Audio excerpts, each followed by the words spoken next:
നമസ്കാരം. കൈകളിലും കാലുകളിലും ഉണ്ടാകുന്ന പുകച്ചില്, തരിപ്പ്, മരവിപ്പ്, അതോടുകൂടി തന്നെ രാത്രി ഉറക്ക സമയത്ത് കൈ പെട്ടെന്നൊരു മരം പോലെയായിട്ട് അല്ലെങ്കിൽ ഷോക്ക് അടിച്ച പോലെയായിട്ട് കൂടെയുള്ള ആൾക്കാരോട് തിരുമ്പി തരാൻ പറയുക. രാവിലെ നമ്മൾ ചൂലെടുത്തൊന്ന് മുറ്റടിക്കുന്ന സമയത്ത് മരം പോലെയായിട്ട് കുറച്ച് സമയം ഒന്ന് കുടഞ്ഞതിന് ശേഷം വീണ്ടും പോവുക. ബൈക്കൊന്ന് ആക്സിലേറ്റർ കൊടുത്തിട്ടുണ്ടെങ്കിൽ വണ്ടി കുറച്ച് നേരം നിർത്തിയിട്ട് വീണ്ടും ഒന്ന് കുറേ സമയം കൈ കുടഞ്ഞിട്ട് വീണ്ടും കണ്ടിന്യൂ ചെയ്ത് പോവുക. ഇങ്ങനെയൊക്കെ കൂടുതൽ ഇപ്പോൾ ആൾക്കാർ ഇതിൽ കാണുന്നുണ്ട്. മുന്നേ ഇതൊക്കെ തന്നെ കുറച്ച് പ്രായമായിട്ടുള്ള ആൾക്കാർ ഇതിലായിരുന്നു കണ്ടിരുന്നത്. 40 വയസ്സിന് മുകളിലുള്ള ആൾക്കാർക്ക് കണ്ടിരുന്ന ഈ അസുഖം ഇപ്പം കൂടുതലായിട്ട് ചെറുപ്പക്കാരത്തിൽ തന്നെ കണ്ടുവരുന്നുണ്ട്. അതുപോലെ തന്നെ പ്രമേഹ രോഗികളിൽ പെട്ടെന്ന് തന്നെ കാലിൽ മുറിവ് വരിക, അല്ലെങ്കിൽ കാലിന് തരിപ്പ് വന്നിട്ട് മുറിവുകളോ കാര്യങ്ങളോ വന്നിട്ട് അറിയാണ്ടിരിക്കുക, ഈച്ചകളോ മറ്റേ പുഴുക്കളൊക്കെ വന്ന് അറിഞ്ഞിട്ടുണ്ടെങ്കിൽ തന്നെ അവരത് അറിയാതെ പോവുക. ഇങ്ങനെയൊക്കെ കാണുന്ന തരിപ്പുകൾ നമ്മുടെ ക്ലിനിക്കിലൊക്കെ ഒരു പേഷ്യൻ്റ് മുന്നേ വന്നിരുന്നു. അവരെന്താ വെച്ചാൽ കാലിൽ തന്നെ ഫുള്ള് മുറിവായിട്ട് വേറൊരു ക്ലിനിക്കിൽ കാണിച്ച സമയത്ത് അവരോടത് മുറിവ് വന്നിട്ട് ചെറുവിരലിൽ മുറിച്ച് മാറ്റണം, അല്ലെങ്കിൽ കാൽപാദം വരെ തന്നെ മുറിച്ച് മാറ്റേണ്ടി വരും എന്ന് പറഞ്ഞു. അങ്ങനെയുള്ള ആൾക്കാർക്കൊക്കെ നമ്മൾ കുറച്ച് കാര്യങ്ങളൊക്കെ ചെയ്തു കൊടുത്ത് അവർക്ക് കുറച്ച് ഡെയിലി റൂട്ടീൻസും മെഡിസിനും കാര്യങ്ങളൊക്കെ കൊടുത്ത സമയത്ത് അവർക്ക് നമുക്ക് ഈ രോഗത്തിൽ നിന്ന് തന്നെ അവരെ രക്ഷപ്പെടുത്താൻ പറ്റിയിട്ടുണ്ട്. ഇങ്ങനെ കാണുന്ന തരിപ്പിനെ പറ്റിയിട്ടാണ് ഞാൻ ഇന്ന് ഈ വീഡിയോയിലൂടെ പറയുന്നത്. ഞാൻ doctor ആഫിയാലോ, senior consultant, doctor ബാസസ് homeo hospital, Pandikkad, Malappuram ജില്ല.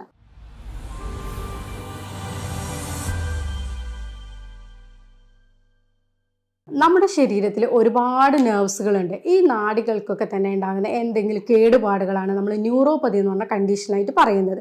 ന്യൂറോപ്പതി പ്രധാനമായിട്ടും 2 രീതിയിലാണ് പറയുന്നത്. മോണോ ന്യൂറോപ്പതിയും അതേപോലെ പോളി ന്യൂറോപ്പതിയും. ഏതെങ്കിലും ഒരു നെർവിനെ അല്ലെങ്കിൽ ഏതെങ്കിലും ഒരു നാഡീനെ മാത്രം ബാധിക്കുന്നതിനെ നമ്മൾ മോണോ ന്യൂറോപ്പതി എന്ന് പറയും. അതേപോലെ തന്നെ ശരീരത്തിൻ്റെ ഒരുപാട് ഭാഗങ്ങളിലെ നെർവ്സിനെ അല്ലെങ്കിൽ സങ്കീർണമായിക്കൊണ്ടുള്ള തന്നെ ഭാഗങ്ങളെ ബാധിക്കുകയാണെങ്കിൽ നമ്മളതിനെ പോളി ന്യൂറോപ്പതി എന്നും പറയും. നാഡികളെയൊക്കെ തന്നെ ആവരണം ചെയ്തുകൊണ്ട് മൈലിൻ ഷീറ്റ്, അതേപോലെ അതിനെ സപ്പോർട്ട് ചെയ്തുകൊണ്ട് ഗ്ലയൽ സെൽസ്, ഇതെല്ലാം ഉണ്ട്. ഈ സെൽസിനൊക്കെ തന്നെ എന്തെങ്കിലും കേടുപാടുകൾ അല്ലെങ്കിൽ ചെറിയ ചെറിയ ഡാമേജുകളൊക്കെ വരുന്ന സമയത്താണ് ന്യൂറോപ്പതി എന്ന കണ്ടീഷനിലേക്ക് ഇത് ലീഡ് ചെയ്യുന്നത്. ഒരു പരിധിവരെ പ്രായമാവുന്ന സമയത്ത് തേയ്മാനങ്ങൾ, വിയർ ആൻഡ് ടിയർ ഒക്കെ സംഭവിക്കുമ്പോൾ എല്ലാ ശരീരകോശങ്ങൾക്കും കേടുപാടുകൾ സംഭവിക്കുന്നത് പോലെ തന്നെ ന്യൂറോണുകൾക്കും അല്ലെങ്കിൽ നാഡികൾക്കും കേടുപാടുകൾ സംഭവിക്കും. ഒരു പരിധിവരെ നമ്മൾ പ്രായമാവുന്ന സമയത്ത് വിയർ ആൻഡ് ടിയർ, തേയ്മാനങ്ങളൊക്കെ സംഭവിക്കുമ്പോൾ ശരീരത്തിലെ എല്ലാ കോശങ്ങൾക്കും കേടുപാടുകൾ സംഭവിക്കും. ഇങ്ങനെ വരുന്ന ഡാമേജുകളൊക്കെ തന്നെ നമ്മൾ ഈ തേയ്മാനത്തിൽ നമ്മൾക്ക് തന്നെ അറിയാലോ, എന്താണ് എല്ലുകൾക്കൊക്കെ തേയ്മാനം വരുന്ന സമയത്ത് ഈ വേദനകൾ അതേപോലെ തരിപ്പുകളൊക്കെ വരും. അത് ശരീരത്തിൻ്റെ എല്ലാ കോശങ്ങളെയും ബാധിക്കും. അതേപോലെ തന്നെ നരമ്പുകളെ ബാധിക്കുമ്പോൾ നമ്മളതിനെ ന്യൂറോപ്പതി എന്ന് പറയും. ഇന്നത്തെ ജീവിതശൈലി രോഗങ്ങളായിക്കൊണ്ടുള്ള പ്രമേഹം, കൊളസ്ട്രോള്, അമിതമായ രക്തസമ്മർദ്ദം, പിന്നെ തൈറോയിഡ് ബുദ്ധിമുട്ടുകൾ, ഇതെല്ലാം തന്നെ നമ്മുടെ ഈ ന്യൂറോപ്പതിയിലേക്ക് ഇപ്പോൾ നയിക്കുന്നുണ്ട്. രക്തത്തിൽ ഗ്ലൂക്കോസിന്റെ അളവ് കൂടുതലാവുന്നതോടുകൂടി തന്നെ ശരീരത്തിന്റെ അഗ്രഭാഗങ്ങളിലേക്കൊക്കെ എത്താൻ ഈ രക്തം ഒരുപാട് ടൈം എടുക്കുകയും അതോടുകൂടി ആ ഭാഗങ്ങളിലേക്കുള്ള ന്യൂട്രിയൻസ്, പോഷകാഹാരങ്ങളൊക്കെ കുറയുന്നതോടുകൂടി അവിടെ നെർവ്സിന് ഡാമേജ് വരും. അതൊക്കെ നമ്മളുടെ ഈ ഒരു ഡയബറ്റിക് ന്യൂറോപ്പതിയിലേക്ക് ലീഡ് ചെയ്യും. ന്യൂറോപ്പതി പറയുന്നത് പ്രധാനമായിട്ടും 4 രീതിയിലാണ്: peripheral neuropathy, autonomic neuropathy, focal neuropathy and cranial neuropathy. Peripheral ന്യൂറോപ്പതിയിൽ എന്താണെന്ന് വെച്ചാൽ നമ്മളൊരു ചൂടുവെള്ളത്തിൽ കൈയിട്ടിട്ടുണ്ടെങ്കിൽ പെട്ടെന്ന് തന്നെ കൈ വലിക്കും അല്ലേ. അതെന്താ വെച്ചാൽ നമ്മൾ ഈ ചെറിയ ഈ കൈയിൻ്റെയൊക്കെ അഗ്രഭാഗങ്ങളിലെ നെർവ്സ് പെട്ടെന്ന് തന്നെ തലച്ചോറിലേക്ക് എത്തി നമ്മളൊരു ചൂടുവെള്ളത്തിലാണ് കൈയിട്ടതെന്ന് പറയുകയും അത് പെട്ടെന്ന് തന്നെ നമ്മൾ കൈ വലിക്കാനുള്ള ഒരു സെൻസേഷൻ കൊടുക്കും, നമ്മൾ കൈ പെട്ടെന്ന് തന്നെ വലിക്കും. പക്ഷേ ഈ അറ്റങ്ങളിലെ നെർവ്സിനൊക്കെ എന്തെങ്കിലും ഡാമേജ് വരുന്നതുകൊണ്ട് നമ്മൾ ചൂടുവെള്ളത്തിലാണ് കൈ ഇട്ടതെന്നുണ്ടെങ്കിലും അത് അറിയാതെ പോവുകയും കൈ നമ്മൾ അവിടെ തന്നെ വെച്ച് നിൽക്കുന്ന ഒരു അവസ്ഥ വരും. പെരിഫറൽ ന്യൂറോപ്പതിൻ്റെ പ്രധാനപ്പെട്ട ഒരു കാരണമാണ് ഡയബറ്റിക് ന്യൂറോപ്പതി എന്നത്. ഡയബറ്റിക് ന്യൂറോപ്പതിയിൽ എന്താ സംഭവിക്കുന്നത് വെച്ചാൽ ഗ്ലൂക്കോസിൻ്റെ കണ്ടന്റ് ഓൾറെഡി രക്തത്തിൽ കൂടുതലാണ്. ഈ ഗ്ലൂക്കോസിൻ്റെ കണ്ടന്റ് നമ്മളുടെ രക്തക്കുഴലുകളെയും അതേപോലെ തന്നെ നാഡികളെയും ഒരുപോലെ തന്നെ ബാധിക്കും. പ്രമേഹത്തിൽ മൈക്രോവാസ്കുലർ ഡിസീസ് ആണ് പ്രമേഹത്തിന് മെയിനായിട്ട് പറയുന്നത്. എന്താ വെച്ചാൽ ചെറിയ രക്തക്കുഴലുകളെയാണ് അത് കൂടുതലായിട്ടും ബാധിക്കുന്നത്. അങ്ങനെ ബാധിക്കുന്നതോടുകൂടി തന്നെ രക്തക്കുഴലുകളിൽ നിന്ന് ചെറിയ രക്തക്കുഴലുകൾ നാഡികളിലേക്ക് തന്നെ എത്തിക്കുന്ന രക്തം കുറയുകയും നാഡികളെ അത് ബാധിക്കുകയും അതോടുകൂടി തന്നെ ന്യൂറോപ്പതിയിലേക്ക് എത്തുകയും ചെയ്യുന്നു. പ്രമേഹ രോഗികളിൽ ആദ്യം ഒരു ഇക്കിളിപ്പെടുത്തുന്ന പോലെ അല്ലെങ്കിൽ ടിംഗ്ലിംഗ് സെൻസേഷൻ എന്ന് പറയും. അത് പിന്നീട് അത് ചെറിയ രീതിയിലുള്ള ഇടയ്ക്കിടക്ക് വിട്ടുവരുന്ന ഒരു തരിപ്പിലേക്ക് പോകും. പിന്നീട് അത് ഇടയ്ക്കിടക്ക് ഒരു വേദനയായിട്ട് മാറും. പിന്നീട് അത് ക്രമേണ സ്ഥിരമായിട്ടുള്ള തരിപ്പിലേക്കും വേദനയിലേക്കും എത്തും. അതിന് 4ാമത്തെ സ്റ്റേജ് എന്ന് പറഞ്ഞുകൊണ്ട് തരിപ്പ് വിട്ട് ഒന്നും അറിയാത്തൊരു രീതിയിലേക്ക് എത്തും. ഈ ഒരു സമയത്താണ് കാലിലൊക്കെ മുറിവുകൾ വന്നാലും അവർ അറിയാതെ പോകുന്നതും, അത് പിന്നീട് മുറിവുകൾ കൂടിയിട്ട് പഴുത്ത് നിൽക്കുന്ന രീതിയിലേക്ക്, അല്ലെങ്കിൽ കാല് തന്നെ ഒരു വിരൽ മുറിച്ച് മാറ്റേണ്ടി വരിക, അല്ലെങ്കിൽ കാൽപാദം തന്നെ മുറിച്ച് മാറ്റേണ്ടി വരിക, മുട്ട് വരെ മുറിച്ച് മാറ്റേണ്ടി വരിക, ഇങ്ങനെയൊക്കെ നമ്മൾ കേൾക്കാറുണ്ട്. പക്ഷേ ഇതൊക്കെ നമുക്ക് മുന്നേ തന്നെ ചികിത്സിക്കുകയാണെങ്കിൽ, അല്ലെങ്കിൽ തരിപ്പിൻ്റെ തുടക്കത്തിലേ ചികിത്സിക്കുകയാണെങ്കിൽ നമുക്ക് ഈ രീതിയിലേക്കൊന്നും ഒരിക്കലും ഇത് എത്തൂല. അപ്പോൾ ഇങ്ങനത്തെ പ്രമേഹ രോഗികൾ ഉണ്ടെങ്കിൽ നമ്മൾ അവരുടെ വീട്ടുകാർ പ്രത്യേകിച്ച് ശ്രദ്ധിക്കേണ്ടത് കാലുകളിലൊക്കെ വിരലുകളുടെ ഇടയിലൊക്കെ എന്തെങ്കിലും മുറിവുകൾ ഉണ്ടോ, അല്ലെങ്കിൽ ഡെയിലി നമ്മളതൊന്ന് ഉറപ്പ് വരുത്തുക. പാദരക്ഷ നിർബന്ധമായിട്ടും നമ്മൾ ധരിക്കുക. അതുപോലെ തന്നെ ചെരുപ്പുകൾ മുന്നേ കവർ ചെയ്ത് ചെരുപ്പുകൾ തന്നെ ധരിക്കാൻ വേണ്ടിയിട്ട് ശ്രദ്ധിക്കുക. വിരലുകൾ എപ്പോഴും കവർ ചെയ്തുകൊണ്ടുള്ള ചെരുപ്പുകൾ ധരിക്കുക. അതേപോലെ തന്നെ അവരുടെ ഡെയിലി റൂട്ടീൻസിൻ്റെ ഭാഗമായിട്ട് വിരലുകളുടെ ഇടയിൽ നഖങ്ങളുടെയൊക്കെ തന്നെ നന്നായിട്ട് ക്ലിയർ ചെയ്യുക. ഇതൊക്കെ അവരെ മക്കൾ ഡെയിലി ചെയ്തു കൊടുക്കുക. സ്ഥിരമായിട്ട് വീട്ടിലാണെങ്കിലും അവരോട് ചെരുപ്പ് ധരിക്കാൻ പറയുക, പുറത്തേക്ക് എന്നുള്ളത് മാത്രമല്ല. അതേപോലെ തന്നെ ഇവരുടെ പ്രമേഹത്തിൻ്റെ മെയിൻ ആയിട്ടുള്ള ഒരു കോംപ്ലിക്കേഷനാണ് ഡയബറ്റിക് ന്യൂറോപ്പതി എന്നുള്ളത്. പ്രമേഹം നമ്മൾ തുടക്കത്തിലേ ചികിത്സിക്കുക, അല്ലെങ്കിൽ അവർ ഭക്ഷണത്തിലൊന്ന് കൺട്രോൾ ചെയ്യാണ്ടിരിക്കുക എന്നൊക്കെ ചെയ്യുന്ന സമയത്താണ് ഒരു 5-6 വർഷം കൊണ്ടാണ് ഇത് ഡയബറ്റിക് ന്യൂറോപ്പതിയിലേക്ക് എത്തുന്നത്. നമ്മളിത് ഷുഗർ ആദ്യം തന്നെ കൺട്രോൾ ചെയ്യുക. അതേപോലെ അന്നജങ്ങൾ, കാർബോഹൈഡ്രേറ്റ് ഒക്കെ കൂടുതലായിട്ടുള്ള ഭക്ഷണങ്ങളൊക്കെ ഒഴിവാക്കുക. പിന്നെ കുറച്ച് ഡെയിലി ആയിട്ട് നമുക്ക് ചെയ്യാൻ പറ്റുന്ന രീതിയിൽ എക്സസൈസുകൾ കാര്യങ്ങളൊക്കെ ചെയ്യുന്ന സമയത്ത് ഇതൊരിക്കലും ഡയബറ്റിക് ന്യൂറോപ്പതിയിലേക്ക് എത്തുന്നില്ല. നമുക്ക് അതിന് മുന്നേ തന്നെ ഇതിനെ നമുക്ക് തടയിടാനാവും. വീട്ടിലിരുന്നുകൊണ്ട് തന്നെ അവർക്ക് ചെറിയ രീതിയിൽ ഇങ്ങനത്തെ എക്സസൈസുകളൊക്കെ ചെയ്യാൻ പറ്റും. കാൽപാദങ്ങളിലേക്ക് രക്തോട്ടം കൂട്ടാൻ വേണ്ടിയിട്ട് നമ്മൾ പാദങ്ങളൊക്കെ ജസ്റ്റ് ഈ രീതിയിലുള്ള മൂവ്മെൻറ്റ്, അതേപോലെ ഇപ്പോൾ പാദത്തിൻ്റെ രീതിയിലാണെങ്കിൽ ഈ പാദങ്ങളൊക്കെ front and back to movement ഇത് ചെയ്യുക. അതേപോലെ റൊട്ടേറ്ററി മൂവ്മെൻറ്റ് ചെയ്യുക. ഇങ്ങനെയൊക്കെ ചെയ്യുന്നതോട് പിന്നെ വിരലൊക്കെ നന്നായി സ്ട്രെച്ച് ചെയ്യുന്ന രീതിയിൽ നമ്മൾ ടോസിലും ഒക്കെ സ്ട്രെച്ച് ചെയ്യുന്ന രീതിയിൽ ചെയ്യുക. ഇങ്ങനെയൊക്കെ ചെയ്യുന്ന സമയത്ത് കാലിലേക്കുള്ള രക്തോട്ടങ്ങൾ കൂടും. പൊതുവേ കാലിലേക്കുള്ള രക്തോട്ടങ്ങൾ കുറയുന്നതുകൊണ്ടാണ് നമ്മൾ ഈ ന്യൂറോപ്പതിയിലേക്ക് എത്തുന്നത്. പക്ഷെ നമുക്കതൊക്കെ തന്നെ ഡെയിലി നമ്മൾ രാത്രി രാവിലെ സമയത്ത് ചെയ്യുന്നതോടുകൂടി ഈ തരിപ്പിലേക്ക് നമുക്കത് എത്താതിരിക്കാൻ വേണ്ടിയിട്ട് നമുക്ക് ശ്രദ്ധിക്കാൻ പറ്റും. പെരിഫറൽ ന്യൂറോപ്പതിൻ്റെ അതേപോലെ തന്നെ ഒരു ഇമ്പോർട്ടൻ്റ് ആയിട്ടുള്ള ഒരു കാര്യമാണ് ഓട്ടോണോമിക് ന്യൂറോപ്പതി. ഇവിടെ എന്താ സംഭവിക്കുന്നത് വെച്ചാൽ നമ്മുടെ ഇന്റേണൽ ഓർഗൻസിനെ സപ്ലൈ ചെയ്യുന്ന നെർവ്സിനാണ് കൂടുതലായിട്ട് ബാധിക്കുന്നത്. അതായത് ഹൃദയം, പിന്നെ ബ്ലാഡർ, പിന്നെ നമ്മുടെ സെക്ഷൽ ഓർഗൻസ്, അങ്ങനത്തെ കാര്യങ്ങൾക്ക് കൂടുതൽ നെർവ്സ് സപ്ലൈ ചെയ്യുന്ന ആ നരമ്പുകളെയാണ്, നാഡികളെയാണ് ഇത് ബാധിക്കുന്നത്. ഇവിടെ നമുക്ക് ഹൃദയമിടിപ്പ് കൂടുക, അതേപോലെ തന്നെ നെഞ്ചിടിപ്പ്, കിതപ്പ്, അല്ലെങ്കിൽ മൂത്രം പിടിച്ചു വെക്കാൻ പറ്റാത്ത രീതിയിൽ വരിക. അവർക്ക് സെക്ഷൽ ഡിസീസിലാണെങ്കിൽ ഇറക്ടൈൽ ഡിസ്ഫങ്ഷൻ വരിക, അല്ലെങ്കിൽ ഇജാക്കുലേറ്ററി ഡിസ്ഫങ്ഷൻ വരിക, ശീഘ്രസ്ഖലനങ്ങൾ വരിക, ഇങ്ങനത്തതൊക്കെ കൂടുതലായിട്ട് വരും. ബ്ലാഡറിന്റെ കേസിലാണെങ്കിൽ മൂത്രം പിടിച്ചു വെക്കാൻ പറ്റാത്ത രീതിയിൽ വരിക, അല്ലെങ്കിൽ മൂത്രം പോവാതെ നിൽക്കുക. ബവലിന്റെ കേസിലാണെന്നുണ്ടെങ്കിൽ ചില ആൾക്കാർക്ക് മലബന്ധമായിട്ടായിരിക്കും പ്രസന്റ് ചെയ്യുക, ചില ആൾക്കാർക്ക് കൂടുതലായിട്ട് എപ്പോഴും വയറ്റിന്ന് പോകണം എന്നില്ലെങ്കിൽ ഡയറിയ എന്നുള്ള രീതിയിലേക്കും പ്രസന്റ് ചെയ്യാം. ഇങ്ങനെ ഓട്ടോണോമിക് ന്യൂറോപ്പതിയും നമ്മുടെ പ്രമേഹ രോഗികളിൽ കാണാറുണ്ട്. അടുത്തതായിട്ട് വരുന്ന ഒരു കണ്ടീഷനാണ് ഫോക്കൽ ന്യൂറോപ്പതി. ഇവിടെ എന്താണെന്ന് വെച്ചാൽ ഏതെങ്കിലും ഒരു നാഡികളെ മാത്രമാണ് ബാധിക്കുന്നത്. പ്രധാനമായിട്ടും നമ്മൾ കാണുന്നത് കയ്യിലേക്കുള്ള ഏതെങ്കിലും ഒരു നരമ്പുകളെ മാത്രം ബാധിക്കുക. നമ്മളുടെ എപ്പോഴും കൂടുതലായിട്ട് പേഷ്യൻസ് പറയാറുണ്ട്, ചൂല് കുറച്ച് സമയത്ത് പിടിക്കുന്ന സമയത്ത്, അല്ലെങ്കിൽ കീബോർഡ് സ്ഥിരമായിട്ട് ഉപയോഗിക്കുമ്പോൾ, ഇങ്ങനത്തെ ആൾക്കാർ, അല്ലെങ്കിൽ പാക്കിംഗ് ജോലി കൂടുതലായിട്ട് ചെയ്യുന്നത്, ഒരേ വർക്ക് കണ്ടിന്യൂസ് ആയിട്ട് ചെയ്യുന്ന ആൾക്കാർക്ക് കാർപ്പൽ ടണൽ സിൻഡ്രോം എന്നൊരു കണ്ടീഷൻ കാണാറുണ്ട്.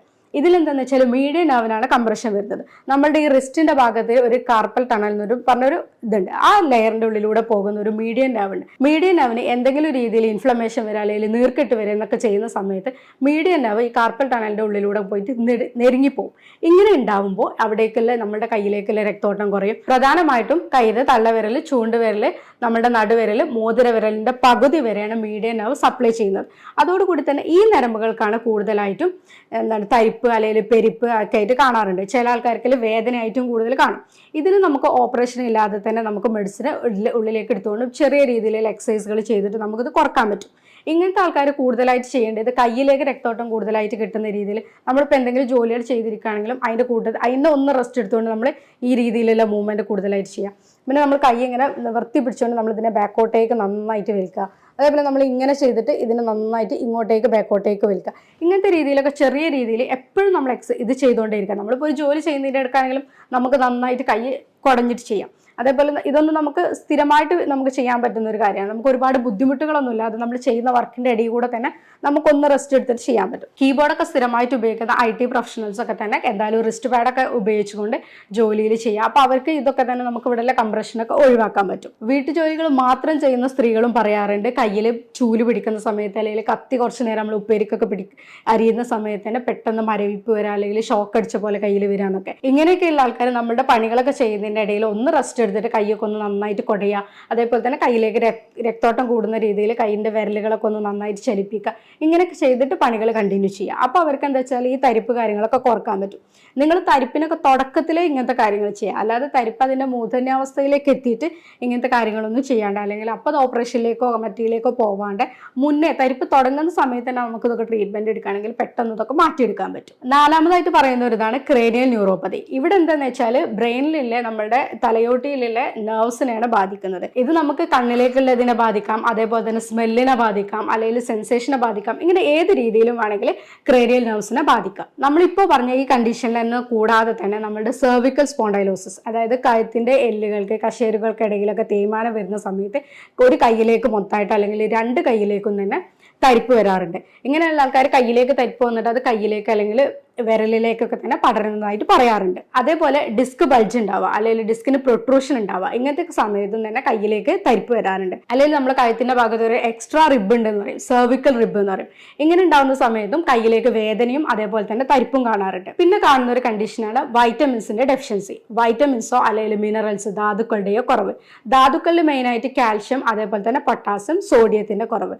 വൈറ്റമിൻസിൽ മെയിൻ ആയിട്ട് പറയുന്നത് B1ന്റെ കുറവ്. വൈറ്റമിൻ B1 കൂടുതലായിട്ടും കിട്ടുന്നത് നമ്മുടെ ബ്രൗൺ റൈസിൽ അല്ലെങ്കിൽ അതേപോലെ തന്നെ ഫുള്ളി ആയിട്ടുള്ള വീറ്റിലൊക്കെയാണ് കിട്ടുന്നത്. പക്ഷെ ഇപ്പോൾ നമ്മളെല്ലാവരും എടുക്കുന്നത് മിൽഡ് ആയിട്ടുള്ള റൈസാണ്, അതായത് തവിടൊക്കെ കളഞ്ഞ റൈസാണ് ഇപ്പോൾ കൂടുതലായിട്ട് എടുക്കുന്നത്.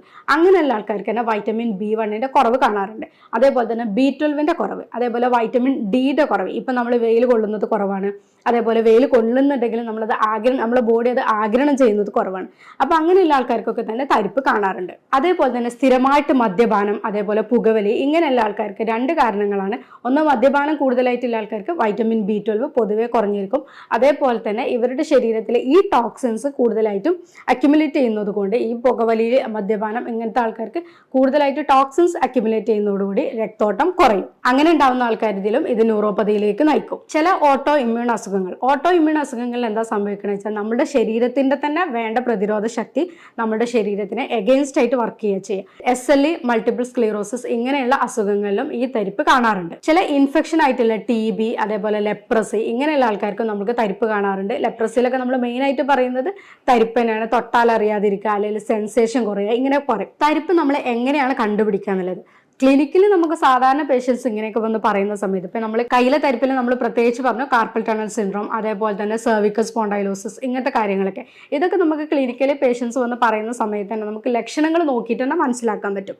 അതേപോലെ തന്നെ ഷുഗറിൻ്റെ ആൾക്കാർക്ക് ഡയബറ്റിക് ന്യൂറോപ്പതിയിൽ പ്രത്യേകിച്ച് അവരുടെ ഡയബറ്റീസ് ഇത്ര കാലമായിട്ടുണ്ട്, അല്ലെങ്കിൽ HbA1c ഇത്ര കൂടി നിൽക്കുന്നുണ്ട് എന്നൊക്കെ പറയുന്ന സമയത്ത് നമുക്ക് മനസ്സിലാക്കാൻ പറ്റും. അതേപോലെ തൈറോയ്ഡ് രോഗികൾ ബാക്കി തൈറോയിഡിൻ്റെ ലക്ഷണങ്ങൾ ഉണ്ടെങ്കിൽ നമുക്ക് ഇത് എന്താണെന്നുള്ളത് തരിപ്പിൻ്റെ കാരണം എന്താണെന്ന് കണ്ടുപിടിക്കാൻ പറ്റും. ഇതുപോലെ തന്നെ തരിപ്പിൻ്റെ എന്താണ് കാരണം നമുക്ക് കണ്ടുപിടിക്കാൻ പറ്റിയ ഒരു ടെസ്റ്റാണ് നെർവ് കണ്ടക്ഷൻ സ്റ്റഡി എന്നുള്ളത്. നമ്മുടെ നാഡീചലന പഠനം എന്നാണ് പറയുന്നത്. അതായത് നരമ്പുകളിലൂടെയൊക്കെ എത്രത്തോളം രക്തം എത്തുന്നുണ്ട്, എത്രത്തോളം ഇതിൻ്റെ കാര്യങ്ങളൊക്കെ നടക്കുന്നുണ്ട് എന്നുള്ളത് നോക്കാൻ വേണ്ടിയിട്ട്. അതേപോലെ തന്നെ ഇലക്ട്രോമയോഗ്രാം, ഇവിടെ എന്താ വെച്ചാൽ പേശികൾക്ക് എത്രത്തോളം രക്തം എത്തുന്നുണ്ട് എന്നുള്ളതൊക്കെ പഠിക്കാൻ വേണ്ടിയിട്ടുള്ള ഒരു ടെസ്റ്റാണ്. ഇത് രണ്ടും നമുക്ക് ചെയ്യുന്നതോടുകൂടി എത്രത്തോളം രക്തോട്ടം നമ്മുടെ ബോഡിയിൽ ഉണ്ട് എന്നുള്ളതും അതേപോലെ എവിടേക്കാണ് രക്തം കറക്റ്റായിട്ട് എത്താത്തത് എന്നുള്ളതൊക്കെ മനസ്സിലാക്കാൻ പറ്റും. പിന്നെ നമ്മൾ ബാക്കി പറഞ്ഞ കണ്ടീഷൻസ് റൂൾ ഔട്ട് ചെയ്യാൻ വേണ്ടിയിട്ട് HbA1c നോക്കാം, അതേപോലെ തൈറോയിഡിൻ്റെ കേസിൽ നമുക്ക് TSH നോക്കാം. പിന്നെ നമുക്ക് ലെപ്രസി വേറെ എന്തെങ്കിലും ഡിസീസുകളോ കാര്യങ്ങളോ ഉണ്ടെങ്കിൽ അതിലേക്കുള്ള ടെസ്റ്റുകൾ നമ്മൾ ഇതിൻ്റെ കൂടെ തന്നെ ചെയ്ത് നോക്കാവുന്നതാണ്. മാനേജ്മെൻറ്റിൻ്റെ സൈഡിലേക്ക് നമ്മൾ പോകുന്ന സമയത്ത് കൂടുതലായിട്ട് നമ്മൾ മനസ്സിലാക്കേണ്ടത് ഇപ്പം ഞാൻ പറഞ്ഞ കണ്ടീഷൻസ്, ഇപ്പോൾ നമ്മൾ ഇതിൻ്റെ കാരണങ്ങൾ പറഞ്ഞു, മേ ബി ഡയബറ്റിക് ഉണ്ടാകാം, അല്ലെങ്കിൽ നമ്മൾ തൈറോയിഡ് ഉണ്ടാവും, അല്ലെങ്കിൽ വേറെ എന്തെങ്കിലും ഡിസീസുകളൊക്കെ ഉണ്ടാവാമെന്ന് പറഞ്ഞു. ആ കാര്യങ്ങൾ ആദ്യം മാറ്റുക എന്നുള്ളതാണ് തരിപ്പിനെ ഫസ്റ്റ് നമ്മൾ ചെയ്യേണ്ടത്. കാരണം നമ്മളല്ലാണ്ട് തരിപ്പ് കുറക്കാൻ വേണ്ടിയിട്ടുള്ള മരുന്നുകൾ എടുക്കുക എന്നുള്ളതുകൊണ്ട് ഒരു കാര്യമില്ല. അവിടെ ഷുഗർ അത്രയും കൂടി നിൽക്കുന്നുണ്ട്, അല്ലെങ്കിൽ HbA1c എപ്പോഴും 6ന് മേലെ അല്ലെങ്കിൽ 10ന് മേലെ നിൽക്കുന്നുണ്ടെങ്കിൽ ഒരിക്കലും നമ്മളിവിടെ ബാക്കി തരിപ്പിന് മാത്രം മെഡിസിൻ എടുക്കുന്നതുകൊണ്ട് കാര്യമില്ല. അതേപോലെ തന്നെ TSH കൂടുതലാണ്, അല്ലെങ്കിൽ അതിൻ്റെ ബുദ്ധിമുട്ടുകളുണ്ട്, അങ്ങനെ ഉണ്ടെങ്കിൽ അതിനാണ് ആദ്യം നമ്മൾ ട്രീറ്റ്മെൻറ്റ് എടുക്കേണ്ടത്. അതിന് കറക്റ്റായിട്ട് നമ്മളൊരു ട്രീറ്റ്മെൻറ്റ് കൊടുക്കുന്ന സമയത്ത് നമ്മുടെ തരിപ്പ് സ്വാഭാവികമായിട്ട് കുറയും. അതേപോലെ തന്നെ തരിപ്പിന് ഫസ്റ്റ് തന്നെ ട്രീറ്റ്മെൻറ്റ് എടുക്കുക. അല്ലാതെ തരിപ്പ് അതിൻ്റെ കൂടുതൽ അവസ്ഥയിലേക്ക് എത്തിയിട്ട് അല്ലെങ്കിൽ നമ്മളെ കൊണ്ട് അത് കൺട്രോൾ ചെയ്യാൻ പറ്റാത്ത രീതിയിൽ എത്തിയിട്ട് തരിപ്പിന് ട്രീറ്റ്മെൻറ്റ് എടുക്കുന്നതിനേക്കാളും നല്ലത് മുന്നേ കൂട്ടിയിട്ട് തരിപ്പ് ഇന്ന ഒരു തുടക്കമാണ്, അല്ലെങ്കിൽ ഡോക്ടറെ എനിക്ക് തരിപ്പിന് പിന്നെ കൈൻ്റെകൾക്കൊക്കെ വിരലുകൾക്ക് തരിപ്പുണ്ട്, അല്ലെങ്കിൽ കാലിലേക്ക് എനിക്ക് ഒരു തരിപ്പ് തോന്നുന്നുണ്ട്, പുകച്ചിൽ തോന്നുന്നുണ്ട് എന്ന് പറയുന്ന ആ സമയത്ത് നിങ്ങൾ ട്രീറ്റ്മെൻറ്റ് എടുക്കണം. അപ്പോൾ നമുക്കത് പെട്ടെന്ന് തന്നെ റിവേഴ്സ് ചെയ്യാൻ പറ്റും. 100% നമുക്കത് റിവേഴ്സ് ചെയ്യാൻ പറ്റും. അത് ബാക്കിലേക്ക് തരിപ്പില്ലാത്ത രീതിയിലേക്ക്, അല്ലെങ്കിൽ അതിൻ്റെ വേദനകളും കാര്യങ്ങളൊന്നും ഇല്ലാത്ത രീതിയിലേക്ക് നമുക്ക് എത്തിക്കാൻ പറ്റും. അല്ലാതെ നമ്മൾ ഡയബറ്റിക്കിൻ്റെ കേസിൽ ഇപ്പോൾ നമ്മൾ മുന്നേ പറഞ്ഞ പോലെ കാല് മുറിച്ച് മാറ്റാൻ പറ്റുന്ന രീതിയിലിട്ട് എത്തിയിട്ട് നമ്മൾ ഡോക്ടറെ തരിപ്പുണ്ടെന്ന് പറയുന്നതിൽ ഒരു അർത്ഥമില്ല. അത് അതിൻ്റെ അവസാന സ്റ്റേജിലേക്ക് എത്തി. അപ്പോൾ അവിടെ നമുക്ക് ചെയ്യാൻ ലിമിറ്റുകളുണ്ട്. പക്ഷെ നമ്മൾ മുന്നേ കൂട്ടിയിട്ട് തന്നെ ട്രീറ്റ്മെൻറ്റ് എടുക്കുകയാണെങ്കിൽ നമുക്കിതെല്ലാം തന്നെ ഒഴിവാക്കാൻ പറ്റും. ഭക്ഷണത്തിൻ്റെ കാര്യത്തിൽ നമുക്ക് ആൻറ്റി ഓക്സിഡൻസ് കൂടുതൽ അടങ്ങിയിട്ടുള്ള ഭക്ഷണങ്ങൾ നന്നായിട്ട് ഉൾപ്പെടുത്താം. അതിൽ നമ്മൾ ഈ ആൽഫ ലിപ്പോയിക് ആസിഡ് ഒക്കെ നമ്മൾക്ക് സപ്ലിമെൻ്റ് ആയിട്ട് തന്നെ പറയുന്നുണ്ട്. അതേപോലെ ഒമേഗ 3 ഫാറ്റി ആസിഡ് കൂടുതലായിട്ട് അടങ്ങിയിട്ടുള്ള മത്തി, അയില, ഫ്ലാക്സ് സീഡ്സ് ഇതൊക്കെ നമുക്ക് ഭക്ഷണത്തിൽ ഡെയിലി ഉൾപ്പെടുത്താം. പിന്നെ ബീട്രൂട്ട് നല്ലൊരു സാധനമാണ്. നമ്മുടെ രക്തോട്ടം മര്യാദയ്ക്ക് എല്ലായിടത്തേക്കും നടക്കാൻ, അതേപോലെ രക്തപ്രവാഹം കൂട്ടാനൊക്കെ വേണ്ടിയിട്ട് ബീട്രൂട്ട് നമുക്ക് പച്ചക്കറികളായിട്ടോ ജ്യൂസ് ആയിട്ടോ സലാഡ്സ് ആയിട്ടോ ഒക്കെ തന്നെ എടുക്കാൻ പറ്റും. അതേപോലെ കുർക്കുമിൻ, മഞ്ഞൾ നമ്മുടെ ഇൻഫ്ലമേഷൻ കുറക്കാൻ വേണ്ടിയിട്ട്, അതേപോലെ ആൻറ്റി ഇൻഫ്ലമേറ്ററി പ്രോപ്പർട്ടി ഉള്ള ഒരു സാധനമാണ്. അത് നമുക്ക് പാലിൽ ആയിട്ട് കഴിക്കാം. അതേപോലെ നമ്മൾ ഭക്ഷണത്തിലൂടെ മഞ്ഞൾ ഉൾപ്പെടുത്താം. എങ്ങനെയൊക്കെ നമുക്ക് ഉൾപ്പെടുത്താൻ പറ്റുമോ ഇതൊക്കെ നമ്മൾ ഈ തരിപ്പുകൾക്കൊക്കെ ഉള്ള ആൾക്കാർക്ക് കൂടുതലായിട്ട് എടുക്കുന്നത് നല്ലതാണ്. വൈറ്റമിൻ B1 കേസിൽ ഞാൻ പറഞ്ഞു തവിട് കളയാത്ത റൈസിലാണ് വൈറ്റമിൻ B1 നന്നായിട്ടുള്ളത്. പക്ഷെ നമ്മൾ എടുക്കുന്നത് തവിട് കളഞ്ഞ അരിയാണ്. അപ്പോൾ അതോടുകൂടി തന്നെ നമുക്കത് കിട്ടുന്നത് കുറവാണ്. അതുപോലെ മുട്ടയുടെ മഞ്ഞ ഇതൊക്കെ തന്നെ കൂടുതലായിട്ട് ഉൾപ്പെടുത്താം. വൈറ്റമിൻ B12 കേസിലാണെങ്കിൽ കൂടുതലായിട്ട് വെജിറ്റേറിയൻസിനാണ് ഈ ഒരു അഭാവം കാണിക്കാറുള്ളത്. നോൺ വെജിറ്റേറിയൻസിന്റെ കേസിൽ നമ്മൾ ഇറച്ചി, മുട്ട, മീൻ അങ്ങനത്തെ എടുക്കുമ്പോൾ നമുക്കിത് കിട്ടും. വെജിറ്റേറിയൻസിന്റെ കേസിൽ ഇവർ ഇത് സപ്ലിമെന്റ് ആയിട്ട് തന്നെ എടുക്കാൻ നോക്കുക. കാരണം അത് വെജിറ്റേറിയൻസിന് പൊതുവെ ഇതിന്റെ അഭാവങ്ങൾ എപ്പോഴും കാണിക്കാറുണ്ട്. സിങ്ക് കണ്ടന്റ് കൂടുതലായിട്ട് അടങ്ങിയ മീൻ, അതേപോലെ ഷെൽഫിഷുകൾ ഇങ്ങനത്തെ കാര്യങ്ങളൊക്കെ നമുക്ക് നന്നായിട്ട് എടുക്കാം. ഇലക്കറികളൊക്കെ നമുക്ക് എടുത്തിട്ടുണ്ടെങ്കിൽ നമുക്ക് ഈ തരിപ്പെന്നൊക്കെ നമുക്ക് രക്ഷപ്പെടാൻ പറ്റും. അതേപോലെ അത് അതിനെ കൂടാതെ നമുക്ക് നോക്കാൻ പറ്റും. നമ്മളിപ്പോൾ എടുക്കേണ്ട ഭക്ഷണങ്ങളൊക്കെ പറഞ്ഞു. തരിപ്പെന്ന് നമുക്ക് മുക്തി നേടാൻ, അല്ലെങ്കിൽ തരിപ്പ് നമ്മൾ കൂടുതലായിട്ട് ഉണ്ടാവാതിരിക്കാൻ വേണ്ടിയിട്ട് ഇന്ന ഭക്ഷണങ്ങളൊക്കെ എടുക്കണം എന്ന് പറഞ്ഞു. അതേപോലെ തന്നെ നമ്മൾ കുറച്ച് ഭക്ഷണങ്ങൾ നമ്മൾ ഒഴിവാക്കും കൂടി വേണം. പ്രമേഹ രോഗികളോട് നമ്മൾ അന്നജം ഒഴിവാക്കുക എന്ന് പറയുമ്പോൾ അവരെന്ത് ചെയ്യും? ചോറ് മാത്രമാണല്ലോ നമ്മളൊരു സ്റ്റേപ്പിൾ ഫുഡായിട്ട് പറയുന്നത്. അപ്പോൾ ഒരു ചോറ് ഒഴിവാക്കിക്കൊണ്ട് ബാക്കി ചപ്പാത്തി അല്ലെങ്കിൽ ബാക്കി മൈദൻ്റെ ബാക്കി പ്രോഡക്ട്സ് ഒക്കെ ഉപയോഗിക്കും. അങ്ങനെയുള്ള ആൾക്കാർക്ക് നമ്മൾ പ്രത്യേകിച്ച് പറയുക ചോറിൽ മാത്രമല്ല ചപ്പാത്തി ഒക്കെ ആണെങ്കിലും അന്നജം കൂടുതലാണ്. അപ്പോൾ നമ്മൾ അവർ ഭക്ഷണത്തിന് ഒരു 4 പോർഷനായിട്ട് തന്നെ പറയുന്നുണ്ട്. ഒരു ഭാഗം ചോറാണെങ്കിൽ ബാക്കി കുറച്ച് വെജിറ്റബിൾസ്, ഫ്രൂട്ട്സ്, പിന്നെ വാട്ടർ എന്നുള്ള രീതിയിൽ. അപ്പോൾ ഈ ഒരു 4 പോർഷനായിട്ട് അവരുടെ ഫുഡ് എപ്പോഴും നമ്മൾ കൺട്രോൾ ചെയ്യുന്ന സമയത്ത് അവർക്ക് നമ്മൾ കൃത്യമായിട്ട് പറഞ്ഞു കൊടുക്കുക ഇന്ന രീതിയിൽ ഇത്ര ഭക്ഷണങ്ങൾ എടുക്കാൻ പാടുള്ളൂ. ഒരു കപ്പ് ചോറാണെങ്കിൽ 1 കപ്പ് തന്നെ നമ്മൾ ഫ്രൂട്ട്സ് എടുക്കുക, 1 കപ്പ് വെജിറ്റബിൾസ് എടുക്കുക, ബാക്കി നമ്മൾ വെള്ളമായിട്ട് എന്നുള്ളത്. അപ്പോൾ ഈ രീതിയിൽ നമ്മൾ പ്രോട്ടീൻസും കാര്യങ്ങളും എല്ലാം നമ്മുടെ ഭക്ഷണത്തിൽ ഇൻക്ലൂഡ് ചെയ്യുന്ന സമയത്ത് നമുക്ക് കുറച്ച് ചോറ് എടുത്താൽ മതിയാവും. അപ്പോൾ അതേപോലെ തന്നെ നമ്മൾ ജങ്ക് ഫുഡ് പരമാവധി ഒഴിവാക്കുക, ഗ്രിൽഡ് ആയിട്ടുള്ള ഫുഡ് പരമാവധി ആയിട്ട് ഒഴിവാക്കുക. അതേപോലെ തന്നെ ഷുഗർ കണ്ടന്റ് കൂടുതലായിട്ട് അടങ്ങിയ എല്ലാ ഫുഡും, ബേക്കറി ഐറ്റംസ് ആണെങ്കിലും അങ്ങനത്തെ കാര്യങ്ങൾ, മൈദ, അതേപോലെ നമ്മൾ പറഞ്ഞ ചപ്പാത്തി ഇങ്ങനത്തെ കാര്യങ്ങളൊക്കെ തന്നെ ഫുള്ളായിട്ട് ഒഴിവാക്കാൻ നോക്കുക. നമ്മൾ തുടക്കത്തിലേ പറഞ്ഞിരുന്നു മുന്നേ പ്രായമായിട്ടുള്ള ആൾക്കാർക്ക് കാണുന്ന ഈ അസുഖങ്ങളൊക്കെ ഇപ്പം ചെറുപ്പക്കാർക്കാണ് കൂടുതൽ വരുന്നതെന്ന്. എന്തുകൊണ്ടാണെന്ന് വെച്ചാൽ നമ്മളെ ജീവിതശൈലിയിൽ മാറ്റങ്ങൾ വന്നത് ഇങ്ങനെയൊക്കെ തന്നെയാണ്.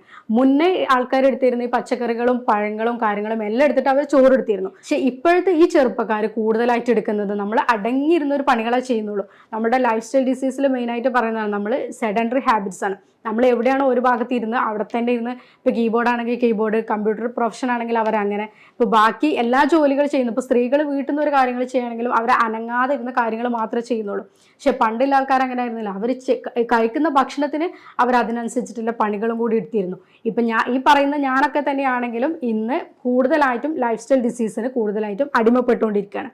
കാരണം എന്താ വെച്ചാൽ നമ്മുടെ ഭക്ഷണം അതേ രീതിയിലായിട്ടുണ്ട്.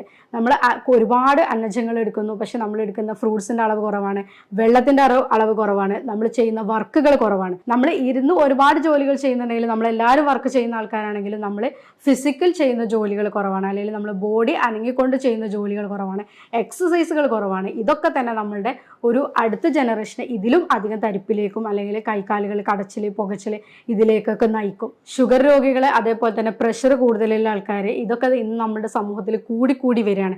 ദിനം പ്രതി കൂടി വരുന്ന ഒരു അസുഖമാണ്. ഇതൊക്കെ നമുക്ക് ഒരു പരിധിവരെ നമ്മുടെ ജീവിതശൈലിയിൽ വരുന്ന മാറ്റങ്ങൾ കൊണ്ട് നമുക്ക് ഇതൊക്കെ തന്നെ തടയിടാനാവും. നമ്മളെ കയ്യിൻ്റെയോ കാലിൻ്റെയോ ഒക്കെ അറ്റങ്ങളിൽ ആദ്യം ഒരു തരിപ്പായിട്ട് അല്ലെങ്കിൽ ഒരു ഇക്കിളിപ്പെടുത്തുന്ന ടിംഗ്ലിംഗ് ഒക്കെ ആയിട്ട് തുടങ്ങുന്ന ഒരു അസുഖം നമ്മളത് ചികിത്സിക്കാതെ അല്ലെങ്കിൽ അത് അതിൻ്റെ മൂർധന്യാവസ്ഥയിലേക്ക് പോകുന്നതോടുകൂടി തന്നെ നമ്മളെ കയ്യോ കാലിൻ്റെ വിരലുകളോ അല്ലെങ്കിൽ കാൽപാദം തന്നെ മുറിച്ച് മാറ്റേണ്ടി വരുന്ന ഒരു അവസ്ഥയിലേക്കാണ് ഇത് പോകുന്നത്. ഞാനിപ്പോൾ ഈ വീഡിയോയിൽ പറഞ്ഞ രീതിയിലുള്ള തരിപ്പോ പുകച്ചിലോ മരവിപ്പോ ഒക്കെ നിങ്ങളോ അല്ലെങ്കിൽ നിങ്ങളുടെ സുഹൃത്തുക്കളെയോ ബാധിച്ചിരിക്കാം. അങ്ങനെയുണ്ടെങ്കിൽ നിങ്ങൾ ഇതിലൊരു എക്സ്പേർട്ട് ഡോക്ടറെ തന്നെ ഒപ്പീനിയൻ എടുത്തിട്ട് ചികിത്സ നേടുക എന്നുള്ളതാണ് നിങ്ങളിതിൽ ചെയ്യേണ്ടത്. അതേപോലെ തന്നെ ഞാനിപ്പോൾ ഈ പറഞ്ഞ രീതിയിൽ എന്തെങ്കിലും നിങ്ങൾക്ക് ഈ വീഡിയോയിൽ നിങ്ങൾക്ക് അതേപോലെ ഇതിൻ്റെ ട്രീറ്റ്മെൻറ്റിലോ എന്തെങ്കിലും സംശയങ്ങളോ കാര്യങ്ങളോ ഉണ്ടെങ്കിൽ താഴെ കൊടുത്തിരിക്കുന്ന നമ്പറിൽ നിങ്ങൾക്ക് കോൺടാക്ട് ചെയ്യാവുന്നതാണ്. അതുപോലെ തന്നെ മറ്റൊരു ഹെൽത്ത് റിലേറ്റഡ് ടോപ്പിക്കായിട്ട് നമുക്ക് വീണ്ടും കാണാം. താങ്ക്